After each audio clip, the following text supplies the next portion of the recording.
Assalamualaikum, selamat pagi Sobat Mitra. Salam sehat kabarnya hari ini. Semoga sehat selalu ya teman-teman. Perkenalkan, saya Novita Indah Pradestuti Eskep, perawat rawat inap medik Rumah Sakit Mitra Bangsa Pati.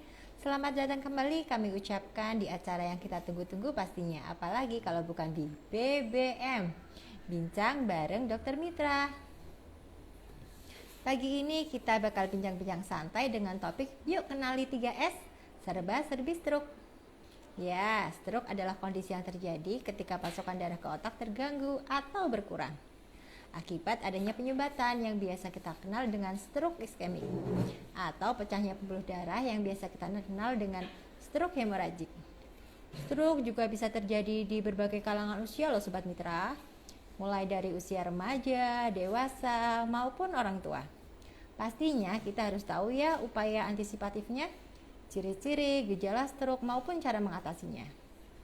Yuk tidak perlu berlama-lama lagi, segera kita ulik bareng bahasan kita pagi ini bersama Dr. Roy Aryadi SPN. Beliau merupakan dokter muda Rumah Sakit Mitra Bangsa Pati dengan kompetensi pada spesialis neurologi. Mari kita undang Dr. Roy Aryadi SPN untuk bergabung. Selamat pagi Dr. Roy, selamat bergabung. Bagaimana kabarnya hari ini dok?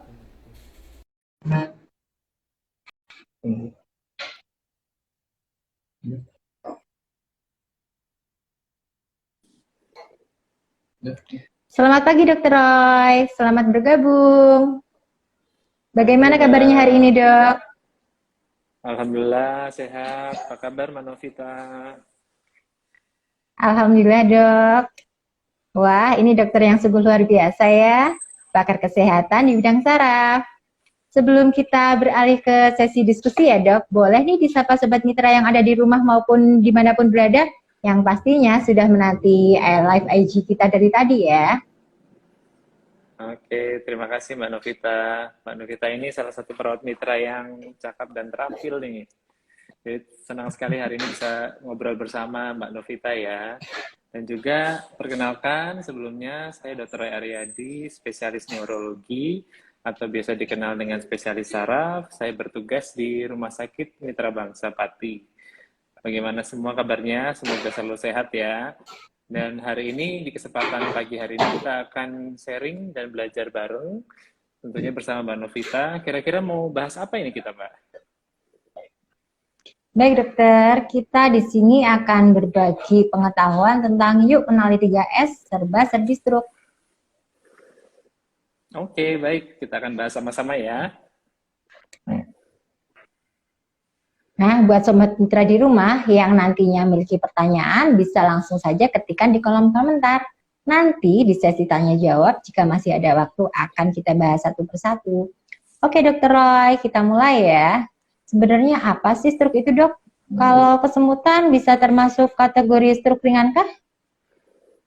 Oke, terima kasih Mbak Novita. Jadi stroke itu salah satu penyakit kardio cerebrovaskuler atau digolongkan penyakit yang katastrofik karena memiliki dampak yang luas secara ekonomi dan sosial juga. Jadi di Indonesia itu merupakan penyebab kematian nomor 1 di Indonesia bahkan di dunia. Jadi data menunjukkan 1 dari 4 orang itu mengalami stroke.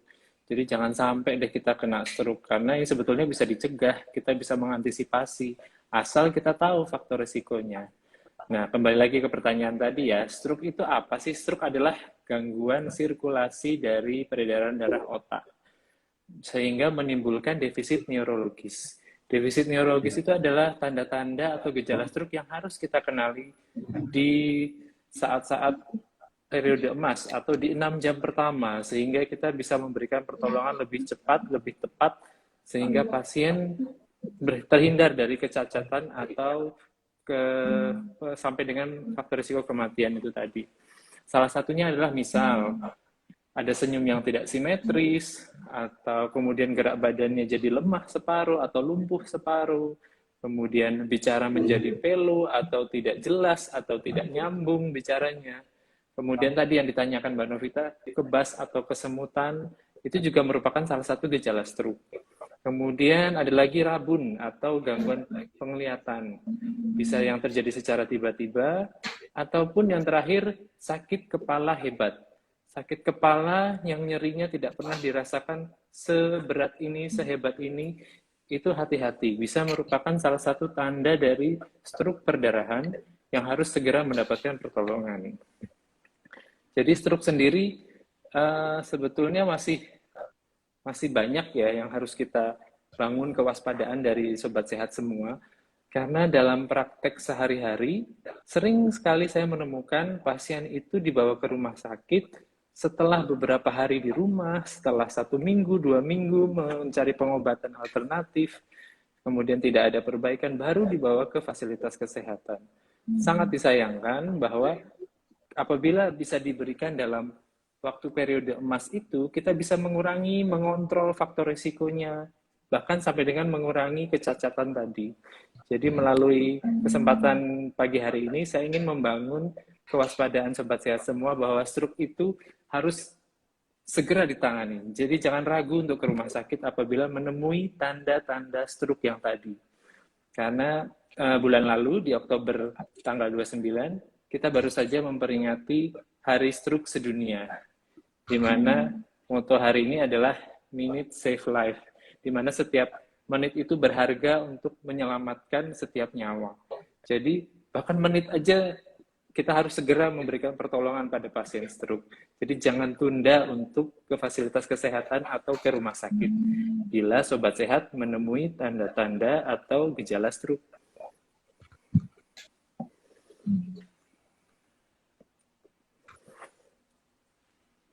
Kira-kira gitu Mbak Novita.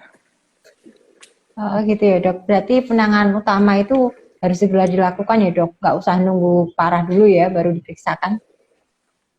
Iya betul sekali, jadi jangan nunggu tadinya masih bisa bicara, kemudian hari ketiga sudah tidak bisa bicara baru periksa, nah itu kan sangat disayangkan.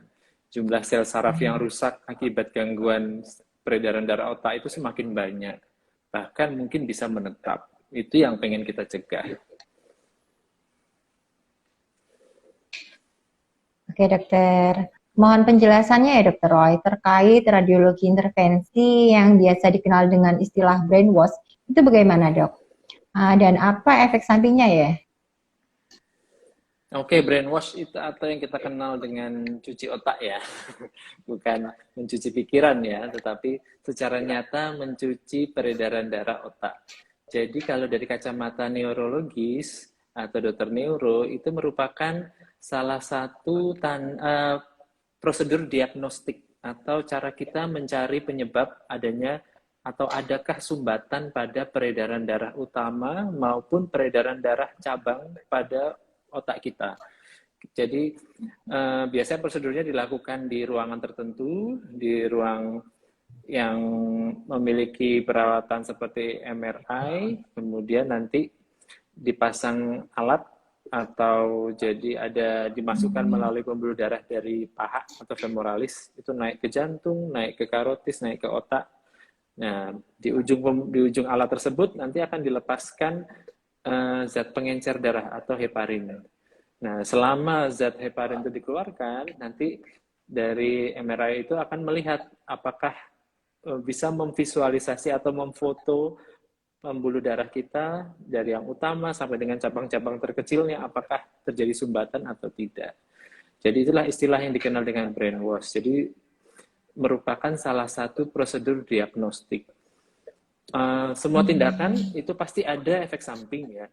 Untuk brainwash sendiri atau kita sering kenal dengan DSA, itu yang biasanya dilakukan memang ada faktor risiko yang cukup serius. Misal apabila saat diberikan pengencer darah tadi, kemudian ada plak atau trombus atau sumbatan yang lepas baik dari jantung maupun pembuluh darah, itu kemudian terjadi sumbatan pada pembuluh darah yang lebih kecil, maka bisa terjadi episode stroke.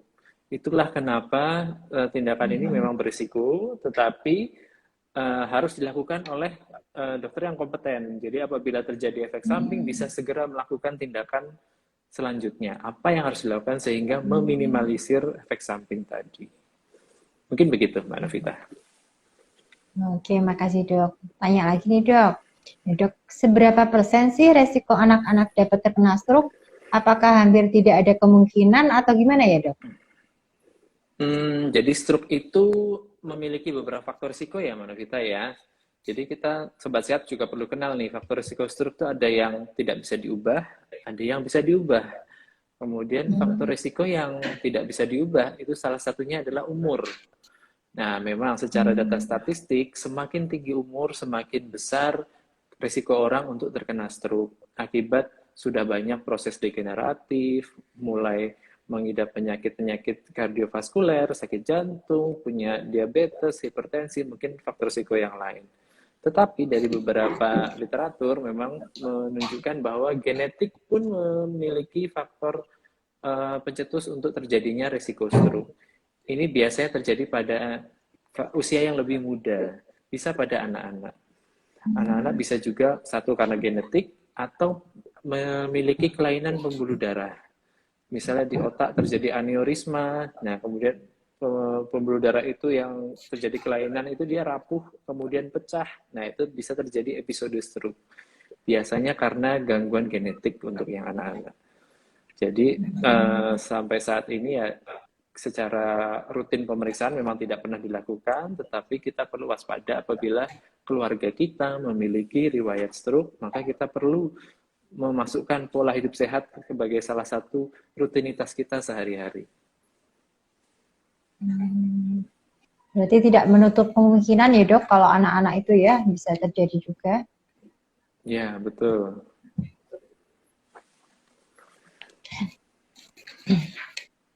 Gejala awal apa saja sih, Dok, yang sering ditemui pada penderita awal dan kita wajib mengantisipasinya?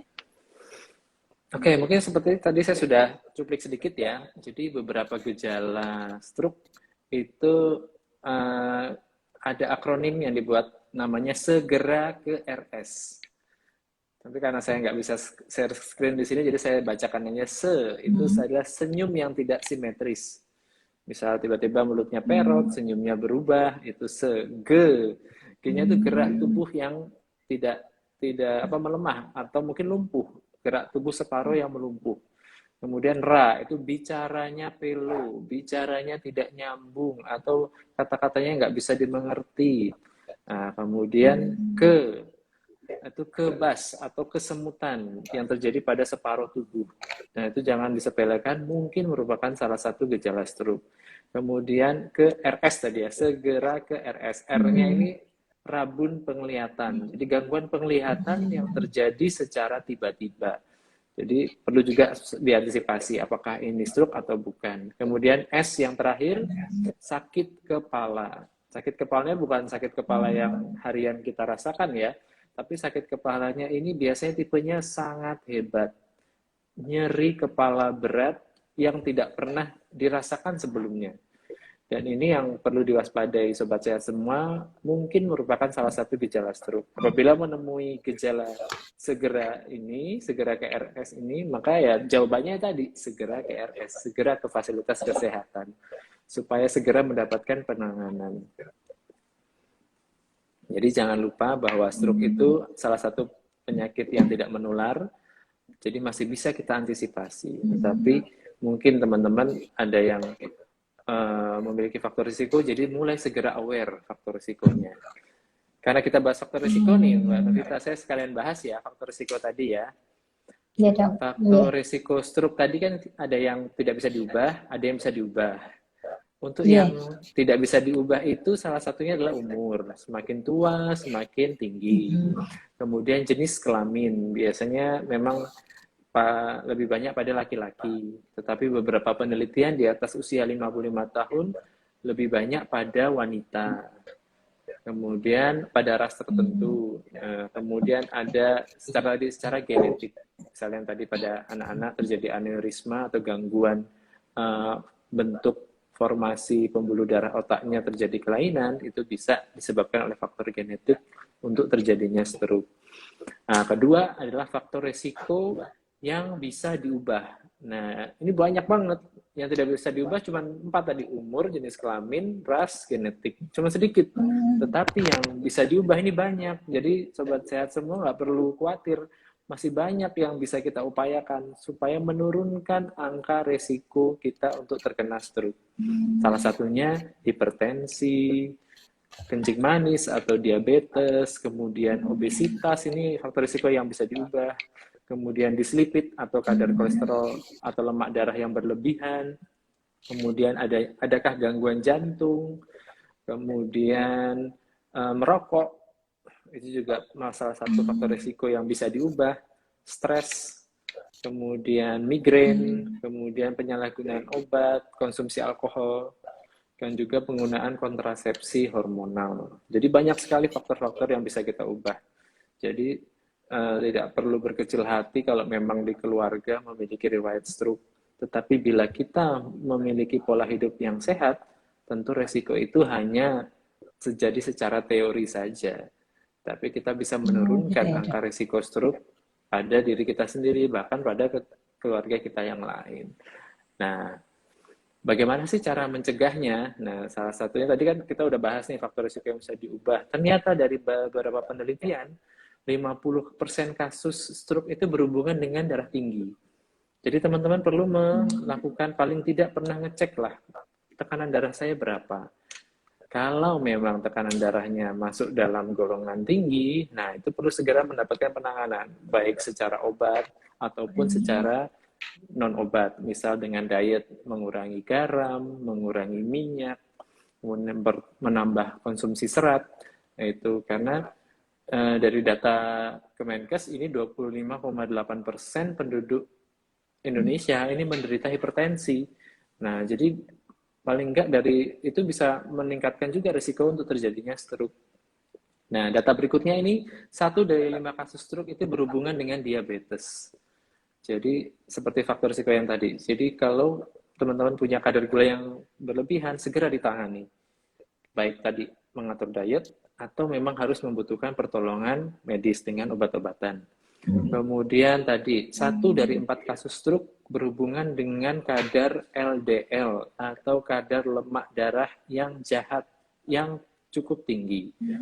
Jadi paling tidak teman sobat sehat pernah memeriksakan kadar kolesterolnya, kadar LDL, HDL, trigliserid, atau kita kenal dengan pemeriksaan profil lipid untuk tahu saya saat ini posisi berada di mana, apa yang harus saya lakukan. Sudah betulkah pola makan saya atau masih ada faktor risiko yang perlu saya koreksi. Dan yang terakhir adalah 1,5% penduduk Indonesia ini menderita penyakit jantung koroner. Jadi 1 dari 5 kasus stroke itu berkaitan karena terjadinya atrial fibrilasi atau gangguan denyut jantung yang terlalu cepat, sehingga menyebabkan adanya endapan atau trombus atau plak dari jantung yang lepas ke otak, kemudian dia menyumbat pada pembuluh darah otak dan terjadilah stroke. Nah, itu salah satu faktor risiko. Nah, kita masih lanjut nih. Faktor risiko obesitas bagaimana? Ternyata 1 dari 5 kasus stroke itu akibat obesitas. Ayo, jadi yang berat badannya masih belum ideal, ayo semangat diturunkan supaya mendekati ideal, bahkan mencapai ideal. Karena 15% penduduk Indonesia masih masuk dalam kategori obesitas. Nah, itu. Kemudian merokok. Saya lihat masih banyak ini pasien-pasien yang merokok. Ternyata 1 dari 10 kasus stroke itu berhubungan dengan merokok. Nah, padahal di Indonesia yang merokok itu udah mulai dari usia sangat muda itu banyak sekali. Bahkan dari 15 tahun itu sudah ada yang merokok, bahkan sampai usia lanjut pun masih merokok. Jadi perlu menjadi kewaspadaan kita bersama. Kemudian alkohol. Nah, ini untuk mengingatkan bahwa konsumsi alkohol berlebihan juga merupakan salah satu kasus yang meningkatkan untuk kejadian dari stroke. Nah, ini yang cukup menarik nih ya. Karena datanya sangat signifikan. 93,5% penduduk Indonesia menurut Kemenkes itu kurang konsumsi buah dan sayur. Nah, jadi 1 dari 4 kasus stroke akibat konsumsi buah dan sayur yang kurang. Nah, ini sebagai reminder juga buat saya, apakah konsumsi serat saya hari ini cukup apa tidak? Sayur saya sudah cukup apa tidak? Buah saya sudah cukup apa tidak? Karena tadi 93% jangan-jangan saya termasuk di dalamnya itu. Nah, mari kita sobat sehat sama-sama kita koreksi pola makan kita, pola hidup kita. Apakah kita masih masuk dalam pola hidup yang berisiko untuk terjadinya stroke. Saya tambahkan satu lagi ya, ini ada data Riskesdas ini tahun Ya, dokter. 2018. Itu ternyata 87% orang Indonesia di atas usia 3 tahun sering konsumsi makanan yang manis. Nah, ini manis sendiri tadi, terlalu banyak gula, kadar gula tinggi, meningkatkan untuk terjadinya episode diabetes. Jadi perlu kita perhatikan juga untuk makanan yang terlalu manis, jangan menjadi konsumsi rutin harian. Mungkin bisa menjadi pilihan, tapi tidak sesuatu yang rutin atau berlebihan. Jadi memang ternyata penyakit tidak menular itu bisa dicegah, cuman kadang kita lupa ya, Mbak Novita ya. Jadi melalui kesempatan hari ini, saya ingin sharing, kita membangun kewaspadaan Sobat Sehat semua, bahwa stroke itu masih banyak kasusnya di antara kita semua. Jangan sampai menimpa diri kita, jangan sampai menimpa keluarga terdekat kita, orang yang kita sayangi, tentunya dengan mengendalikan faktor-faktor resiko stroke tadi. Gitu ya, Dok. Terima kasih, dokter, atas Oke. penjelasannya. Saat ini sudah banyak sekali pertanyaan yang masuk di kolom komentar nih, Dok. Sepertinya kita langsung saja memasuki sesi tanya jawab ya, Dok. Ini Oke. untuk akun yang pertama ada dari DRA Haja Suhartini, Dok. Ini untuk pertanyaannya, Dok, saya pernah bertemu orang yang tiba-tiba mulutnya merot, tapi tidak ada kelemahan anggota gerak. Apakah hal tersebut bisa dikatakan stroke? Terima kasih, dokter. Oke, terima kasih untuk Bu Suhartini atas pertanyaannya. Memang menarik sekali ya. Jadi kalau memang mulut perot, tadi senyum yang tidak simetris, itu harus segera diperiksakan. Bisa merupakan stroke, bisa juga bukan merupakan stroke, atau kita kenal dengan kelemahan saraf wajah yang disebut Bell's palsy. Kadang masih banyak orang yang salah arti ya. Jadi kalau cara membedakannya cukup mudah sebetulnya. Pada kasus stroke, itu yang terjadi kelumpuhan adalah sudut bibir. Jadi dia perot atau tidak simetris. Entah dia turun atau dia gerakannya berkurang. Tetapi tidak diikuti oleh kelemahan kelopak mata ataupun gerakan alis mata. Tapi kalau pada Bell palsy, ketiga otot ini akan lemah semua. Jadi alis mata tidak bisa bergerak, kemudian kelopak mata tidak bisa menutup dengan rapat, dan diikuti dengan sudut bibir yang turun.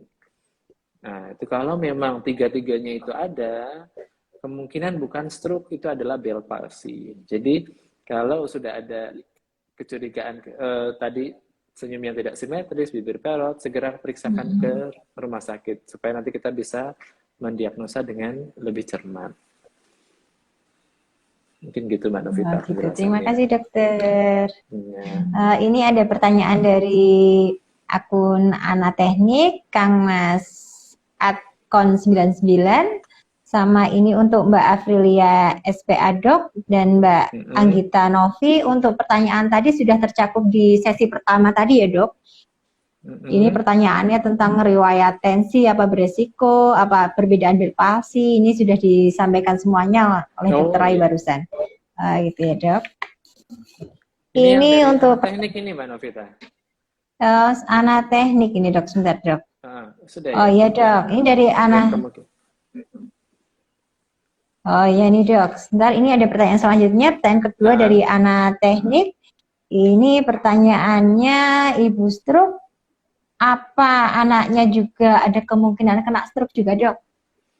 Terima kasih, dokter. Ya, terima kasih untuk anak teknik. Jadi, kalau kemungkinan stroke, dijawab ada kemungkinannya. Tetapi seberapa besar itu kembali ke pola hidup atau lifestyle dari anak tersebut. Apakah dia mengadop pola hidup yang kurang sehat atau pola hidup yang berisiko dengan faktor risiko stroke tadi.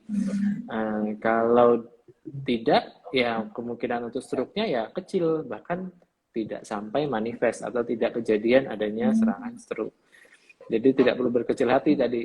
Kalau yang punya riwayat orang tuanya, keluarganya punya riwayat stroke, nah tinggal pola hidup kita aja. Kita memilih pola yang lebih sehat setiap hari.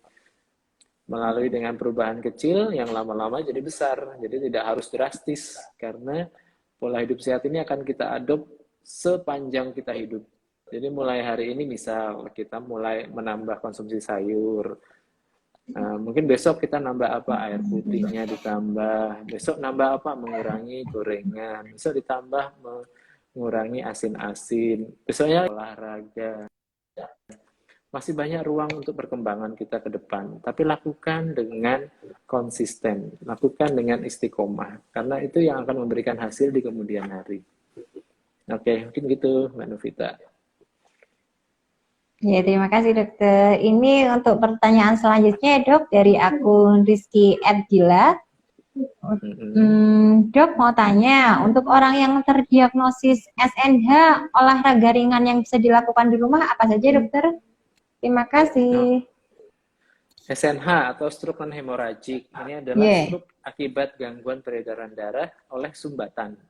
Jadi pada saat tersumbat, darah tidak bisa menyuplai nutrisi atau oksigen ke jaringan otak, sehingga beberapa sel saraf itu ada yang mati. Jadi biasanya kalau kenanya pada sel motorik, jadi terjadilah kelemahan pada satu sisi. Bisa dari derajatnya ringan sampai berat, ataupun gangguan sensoris, bisa berupa kesemutan, tebal, ataupun juga bisa terasa gangguan sensasi seperti panas, dingin, itu juga bisa muncul.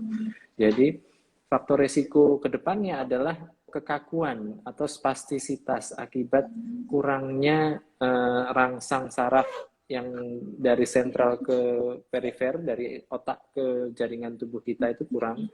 Biasanya menyebabkan kontraksinya berkurang, jangka panjang otot-otot akan menjadi kaku. Jadi saran saya untuk yang memiliki riwayat stroke, minimal lakukan stretching. Stretching setiap hari. Minimal 2 kali sehari. Lebih sering lebih bagus. Karena otot itu semakin sering dilatih, dia akan semakin lentur. Jadi dia memiliki muscle memory. Jadi kalau sering dilatih dia akan mengingat gerakannya. Kemarin latihan menulis huruf A, besok huruf B. Nah itu akan diingat terus karena ada muscle memory connection. Jadi perlu dilatih supaya meningkatkan muscle memory connection. Kedua, mengurangi kekakuan atau mencegah ke spastisitas tadi, paling tidak dengan mungkin selain stretching sudah terlalu ringan, boleh senam, boleh berjalan, boleh jogging kecil kalau sudah bisa jalan, sudah mampu berjalan dengan baik, atau bersepeda statis juga boleh. Paling tidak lakukan gerakan-gerakan yang melibatkan otot-otot supaya tidak terjadi kekakuan. Oh gitu ya dok. Ini untuk pertanyaan selanjutnya ya dok. Ini dari akun Queen Indah dokter. Pertanyaannya, recovery pasien stroke sangat tergantung pada daya plastisitas otak dok. Pertanyaan, seberapa lama sih plastisitas otak itu dapat berlangsung dokter? Oke, plastisitas otak atau neuroplasticity sampai saat ini pun masih jadi bahan penelitian ya. Jadi sampai dengan penelitian terakhir itu di Filipina, neuroplasticity bisa terjadi sampai dengan 2 tahun pasca stroke. Tentunya dengan pemberian terapi yang pas, yang adekuat, dengan nutrisi yang adekuat pula. Jadi plastisitas otak itu merupakan salah satu upaya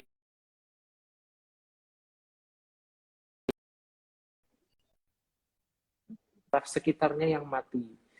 Jadi pada saat stroke ada sel saraf di area itu mati, maka sel saraf sekitarnya yang masih sehat apabila kita latih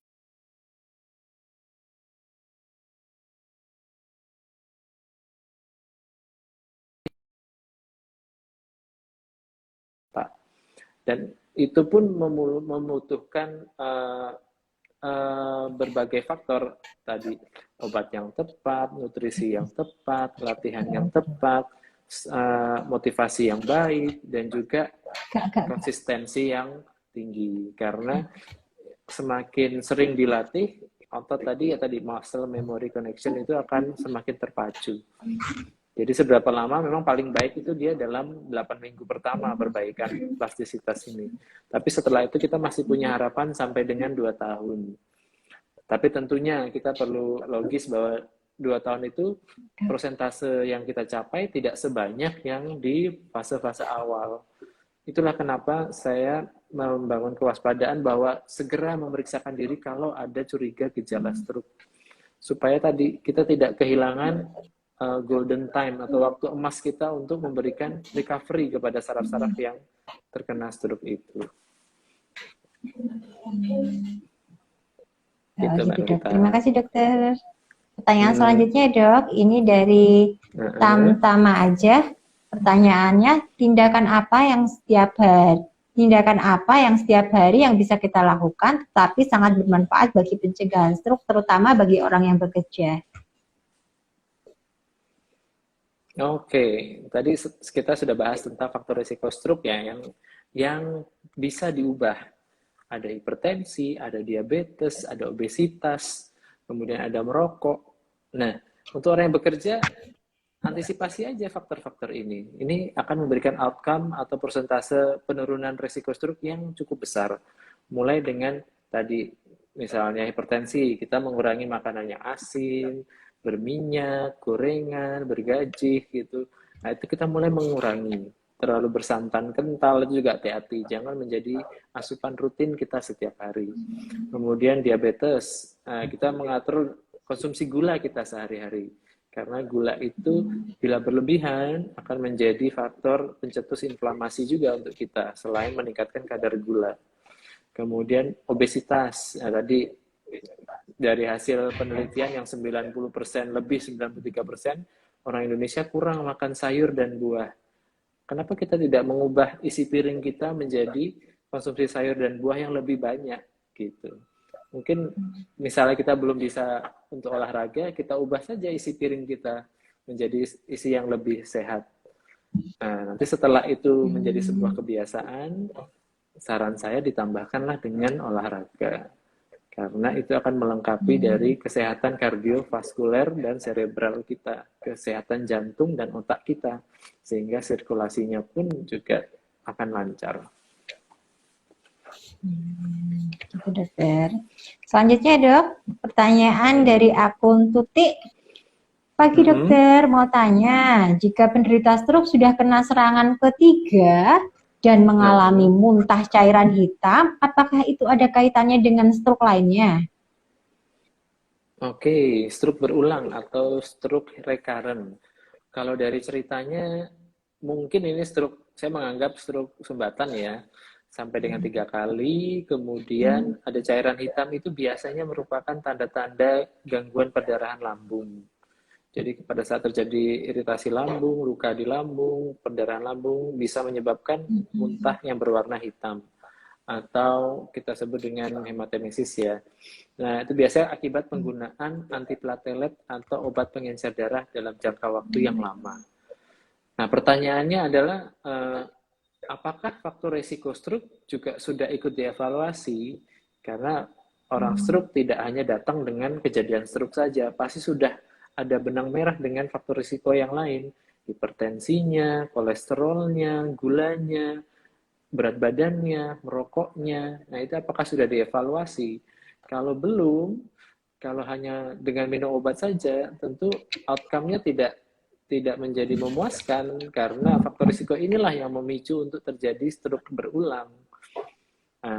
Untuk obat nanti biarlah dokter yang memikirkan obat ini apabila tidak memberikan efek yang maksimal, kita akan memberikan regimen yang lain. Kita akan mengkombinasikan dengan regimen yang lain. Tetapi faktor risiko yang bisa diubah itu tadi, saya sarankan bahwa pasien bisa ikut bekerja sama, sobat sehat bisa ikut bekerja sama dengan dokternya. Kalau memang punya faktor risiko, ya harus bisa mengendalikan dan harus mulai menguatkan niatnya untuk menuju pola hidup yang lebih sehat. Kalau sudah sampai 3 kali ini, saya rasa perlu dievaluasi faktor risikonya juga. Apakah sudah terkendali apa tidak. Nanti kalaupun memang ada faktor risiko belum terkendali, bisa ditambahkan terapinya, apapun obatnya, pola dietnya. Karena perlu membutuhkan tata laksana khusus. Dan juga kalau muntah cairan hitam, ya kita bisa pilihkan obat-obatan yang tidak mengiritasi lambung, supaya ke depan pengobatan itu juga nyaman untuk pasien. Ya, terima kasih dokter. Untuk pertanyaan selanjutnya dari Eka Pratiwi Oktaviana. Untuk pertanyaannya, maaf saya mau tanya gitu dok, Ini untuk pasien yang sudah mengalami stroke, untuk kemungkinan sembuh berapa persen ya dok?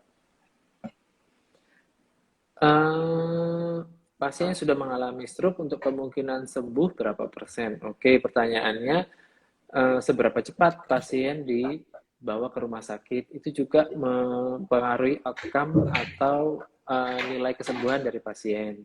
Juga mempengaruhi dari berapa berat kecacatan pasien akibat keterlambatan penanganan di awal. Karena ada golden period pada penyakit stroke ini atau waktu emas. Dia sekitar sampai dengan 4,5 jam. Pertama itu adalah waktu yang bisa kita berikan terapi agresif untuk membuka kembali peredaran darah yang tersumbat pada kasus-kasus iskemik, atau apabila ada perdarahan kita bisa merujuk ke bagian-bagian terkait untuk melakukan evakuasi perdarahan. Jadi kemungkinan untuk sembuh optimis masih bisa, tetapi tadi perlu dibantu dengan penanganan yang cepat juga di awal serangan. Jangan misal sudah 2 minggu di rumah, kemudian baru dibawa ke rumah sakit, tentu hasilnya berbeda dengan yang pada saat serangan dibawa dan langsung diperiksakan. Karena kita bisa langsung tahu kondisinya seperti apa, faktor risikonya seperti apa, kemudian bisa segera fisioterapi, kemudian obat-obat saraf bisa segera masuk, itu tentunya akan menaikkan persentase kesembuhan. Terima kasih dokter. Ini ada pertanyaan selanjutnya dok. Ini dari akun Inalestari 1357. Pertanyaannya dok, ini saya kan pernah kena diagnosa udem cerebri, tapi efeknya ke bola mata agak mondol, tapi udah diopnam. Ini kok masih agak mondol ya, dan sering pusing-pusing gitu dok? Oke, kalau udem cerebri ini berbeda ya dengan stroke ya. Udem cerebri ini merupakan penumpukan cairan pada jaringan parenkim otak. Jadi otak kita itu bisa diibaratkan seperti spons ya, dia akan menyimpan cairan. Tapi cairan ini akan diatur oleh pembuluh darah untuk kadarnya supaya tetap seimbang.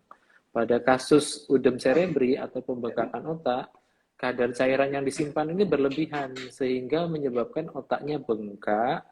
Kita bayangkan seperti balon yang diisi air, dia akan membesar. Padahal tulang tengkorak kita ini kan keras ya, jadi tidak ada ruang untuk pergerakan. Jadi pada saat di dalam tekanannya naik, balonnya membesar, tentunya akan mendesak ruang atau rongga dari kepala kita. Itu menyebabkan keluhan pusing.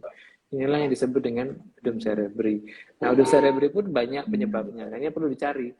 Apakah memang karena gangguan peredaran darahnya tadi? Biasanya kita bisa memberikan terapi manitolisasi cepat, atau kita bisa memberikan terapi dengan steroid, atau ini merupakan efek dari infeksi pada parenkim otak yang bisa menyebabkan pembengkakan tadi. Perlu dilacak apakah dia infeksi bakterial atau infeksi virus.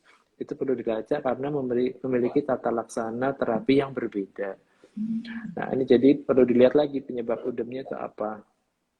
Jadi memang tidak bisa dipukul rata ya, atau tidak bisa dipastikan dari pertanyaan ini karena saya masih membutuhkan data-data yang lebih akurat lagi.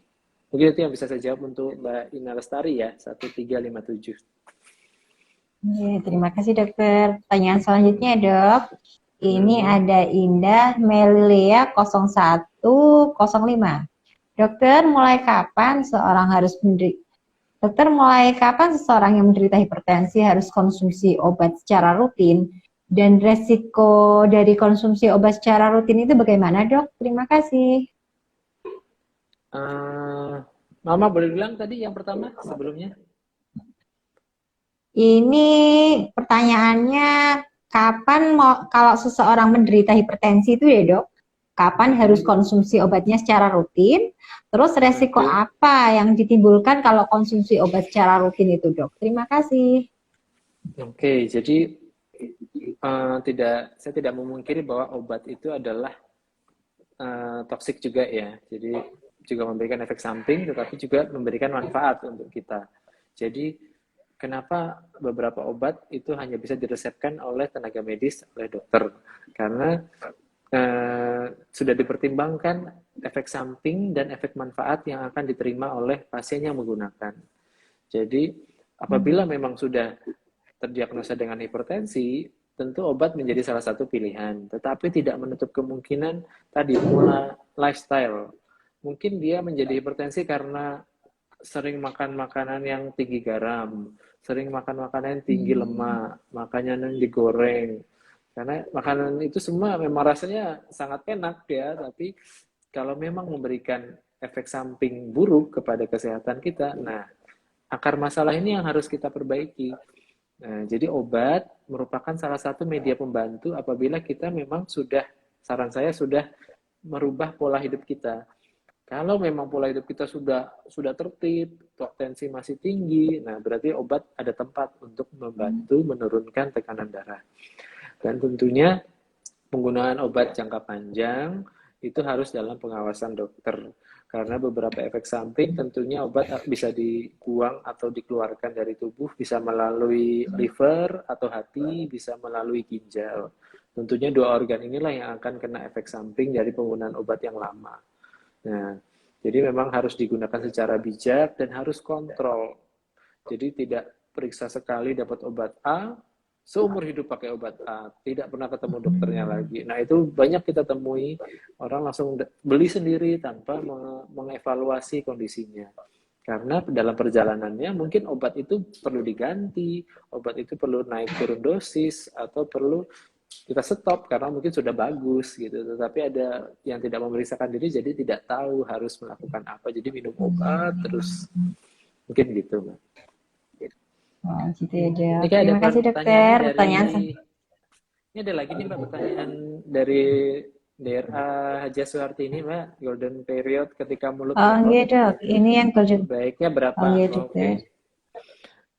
Oke, terima kasih ini tuh daerah Suharti ini. Jadi kalau mulut merot tadi yang kita asumsikan sebagai stroke, memang waktu tercepat adalah 4,5 jam. Itu yang terbaru. Kalau dulu kan 6 jam, sekarang 4,5 jam. Kalau memang bisa segera dibawa ke rumah sakit, bisa segera dipastikan apakah itu stroke ataukah itu Bell palsy atau kelemahan saraf wajah yang tidak membutuhkan rawat inap, bisa dilakukan secara rawat jalan. Tapi kalau itu ternyata stroke, kan kita bisa segera memberikan terapi yang lebih agresif yang sesuai dengan kebutuhan pasien. Pokoknya intinya segera lah, jangan menunggu besok dah. Iya, ya, Dok. Segera cepatnya ya, Dok. Nggak usah nunggu-nunggu ya, untuk penanganan lebih baik. Selanjutnya, Dokter, dari akun @dwi_hadi_sasongko, Dokter. Pertanyaannya, selamat pagi, Dok. Mau tanya, saya pernah terdiagnosis SNH.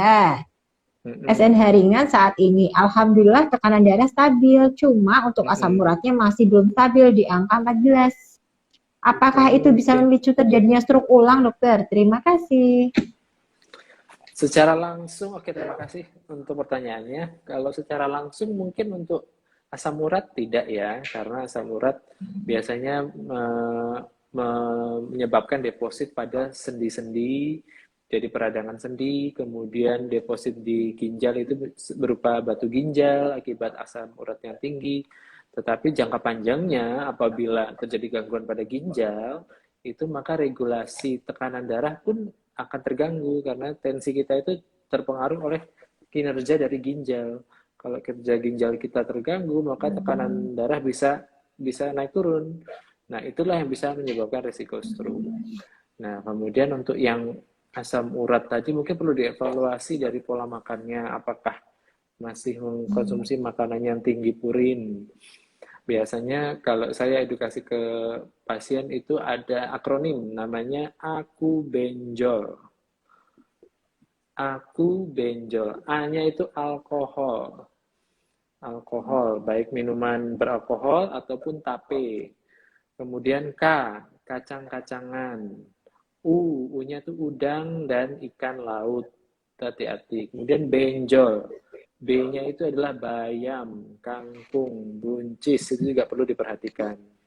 E-nya itu emping, N-nya nanas, nangka duren.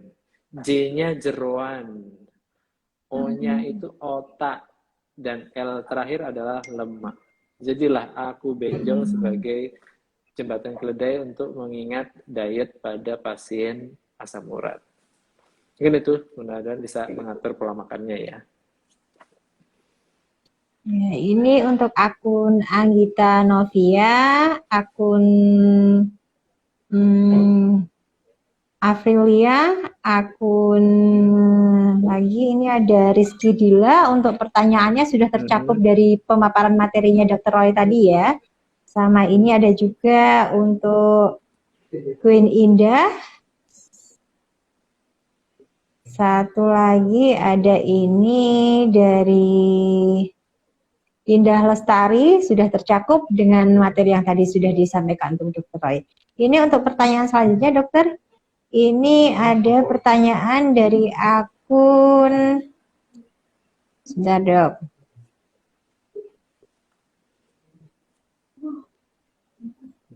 Ada lagi ini dari akun @anajunaiyah dok.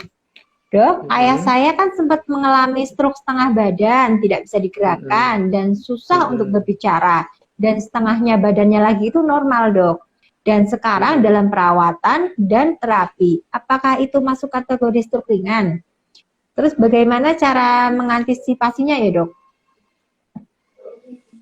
Oke, untuk kesulitan bicara dan ada gangguan kelemahan pada satu sisi, ini termasuk kita perlu evaluasi. Ada namanya skala NIHSS, jadi untuk melihat severity dari stroke-nya atau derajat berat ringannya. Itu harus ada sekitar 14 poin yang akan dicek, yang akan ditanyakan kepada pasien untuk menilai bahwa ini adalah stroke ringan ataupun stroke yang berat. Nah, kalau melihat dari kondisinya, kemungkinan ada susah bicara, ada gangguan komunikasi, ada gangguan kelemahan, sudah masuk ke kategori sedang ke berat.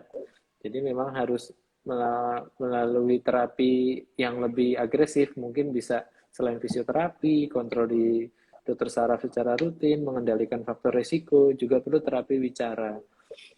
Karena ke depan yang kita harapkan dari pasien stroke adalah bukan sembuh secara seperti sedia kala, tetapi minimal pasien bisa mandiri dengan kebutuhannya sendiri. Jadi keluarga tidak merasa terbebani dengan pasien stroke.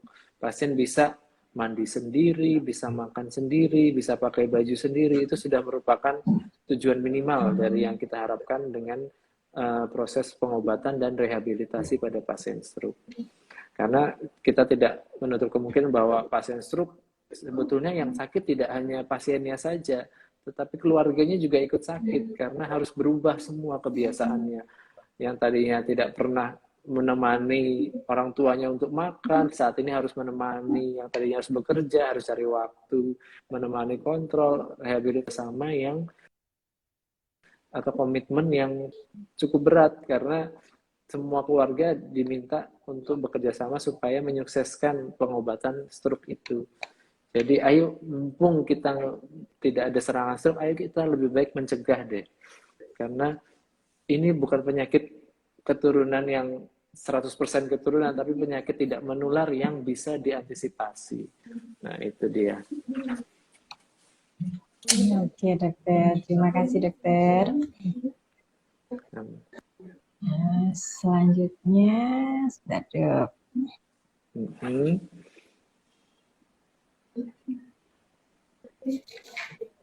Dok, mau tanya dokter, ini kalau stroke pada anak-anak itu bedanya dengan stroke dewasa itu apa ya dok?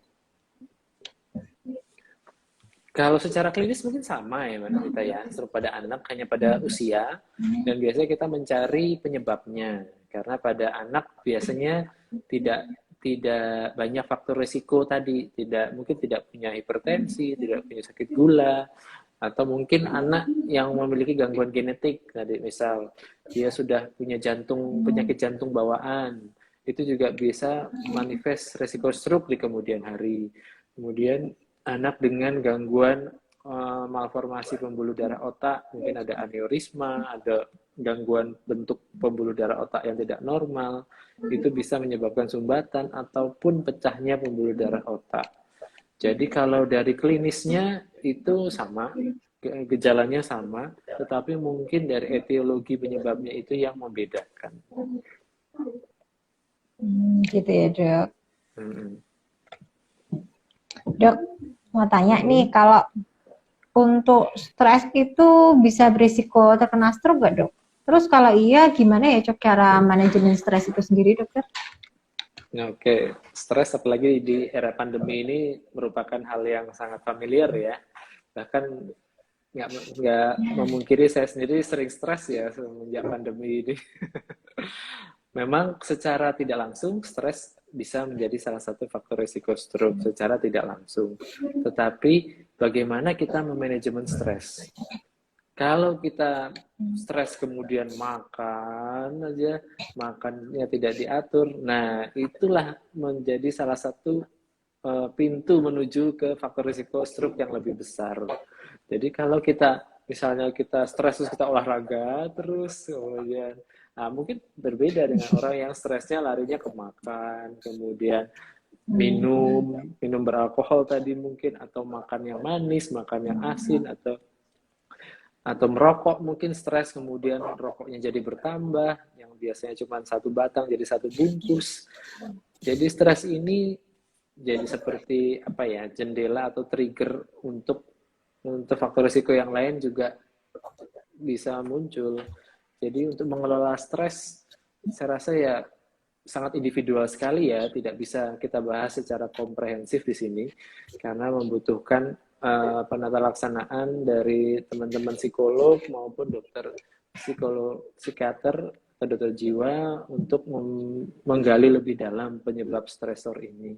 Karena setiap orang akan mendapatkan perilaku yang berbeda, tetapi secara umum biasanya ada yang dikembalikan untuk misal yang bagi yang beragama Islam, atau itu bisa misal berdoa, bisa dengan sholat, bisa dengan berzikir, bisa, atau yang beragama Kristiani mungkin ya tadi berdoa, ikut kegiatan-kegiatan keagamaan, atau yang tadi suka mendengarkan musik, coba mendengarkan musik-musik yang menenangkan, atau menonton, atau punya hobi nonton, mungkin nonton bisa melepaskan stres, atau berkumpul dengan keluarga, dengan teman, karena di pandemi ini kita tidak bisa bertemu dengan orang-orang yang kita sayangi, nah itu jadi pemicu stres juga. Nah, bisa dilakukan langkah-langkah itu. Kalau memang langkah itu tidak memberikan hasil, mungkin perlu menemui tenaga medis untuk dievaluasi lebih lanjut.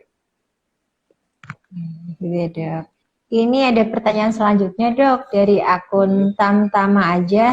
Tanya lagi ya dok, bagaimana cara mengatasi pasien yang punya keluhan kalau terlalu capek atau punya beban pikiran, dia langsung kejang-kejang, itu terjadi sekitar sejak umur 21 tahun katanya dok. Oke. Kalau capek, ada beban, gitu langsung kejang gitu dok katanya dok. Oke, kemungkinan kalau usia di bawah 25 tahun, 21, kita masih curiga ini salah satu gejala dari epilepsi atau kejang. Kejang general tonic-clonic seizure. Memang salah satu pemicunya itu adalah faktor kelelahan. Kelelahan fisik maupun kelelahan mental, stres. Kurang tidur, kecapean, itu juga bisa membangkitkan gelombang kejang di otak yang muncul sebagai bentukannya tadi kejang. Ada yang kelojotan, ada yang pingsan, ada yang bengong, ada yang malah sakit kepala. Itu juga ternyata salah satu bentuk bangkitan kejang. Nah, ini perlu dievaluasi lebih lanjut, diperiksakan saja ke dokter saraf, karena kalau memang punya riwayat kejang di masa yang lebih muda, mungkin waktu masih kecil, itu ada riwayat kejang, tidak menutup kemungkinan ada risiko untuk jadi epilepsi di usia yang lebih besar. Nah, kalau sudah masuk epilepsi, memang nanti kita akan buktikan dengan pemeriksaan gelombang saraf otak atau EEG. Itu nanti akan dilihat kalau memang ada gelombang yang abnormal, gelombang otaknya itu ada yang menyebabkan kejang, maka beberapa obat-obat pilihan bisa kita masukkan untuk mengendalikan. Nah, dan nanti setelah dikendalikan dengan kriteria 2 tahun atau 3 tahun bebas kejang, kita evaluasi lagi dalam perjalanannya itu.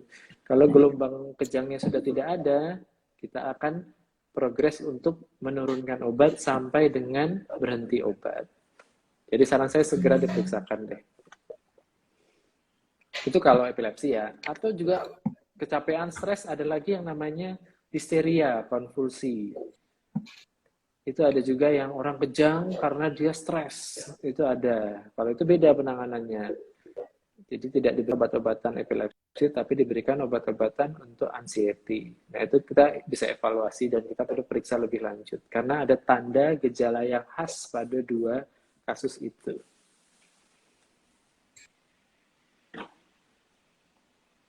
Oke. Oke, terima kasih dokter. Ini ada akun selanjutnya dari Kurnia.widodo.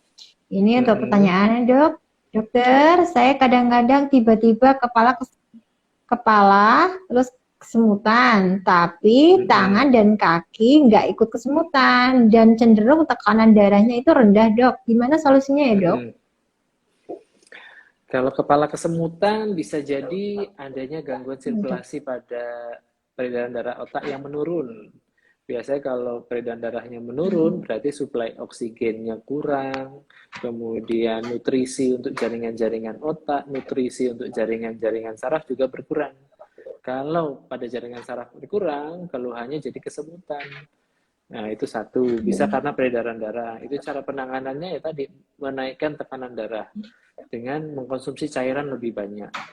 Minum lebih banyak, makan makanan yang berkuah, atau dengan beberapa obat-obatan juga ada yang bisa membantu.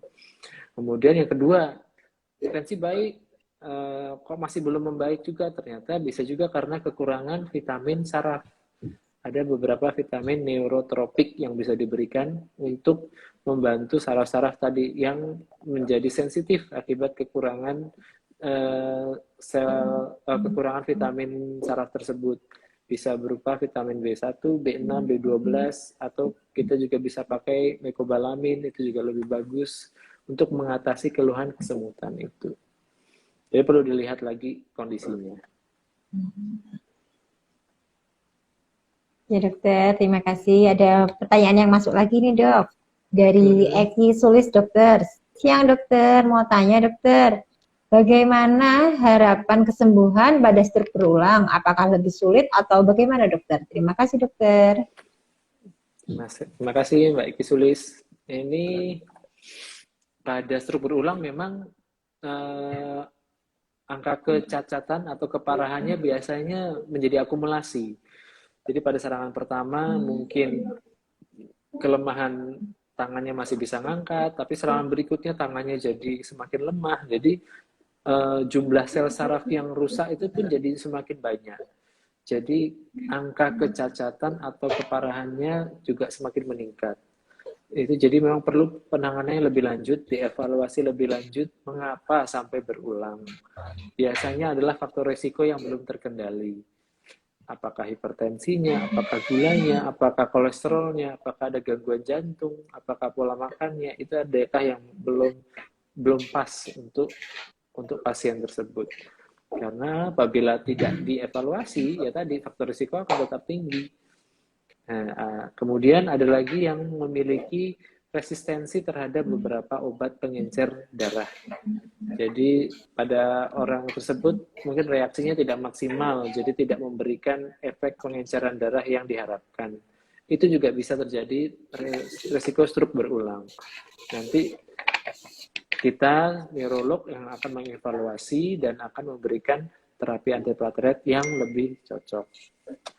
Mungkin itu yang bisa saya paparkan, Mbak Lovita. Oke, terima kasih dokter. Oke, Sobat Sehat Mitra, tidak terasa sudah hampir 1 jam kita bersama. Untuk pertanyaan yang belum terjawab, Sobat Sehat bisa mengirimkan ke DM Instagram kami di @rsmitrabangsa. Nanti akan dijawab oleh admin kami, tentunya dengan konsultasi terlebih dahulu kepada Dr. Roy Aryadi. Terima kasih Dr. Roy atas waktu dan ilmunya. Semoga apa yang disampaikan dapat bermanfaat bagi kita semua. Sampai jumpa di Bincang Bareng Mitra selanjutnya. Salam sehat. Rumah Sakit Mitra Bangsa, sehat, semangat, sejahtera. Akhirnya, wassalamualaikum warahmatullahi wabarakatuh. Wabarakatuh.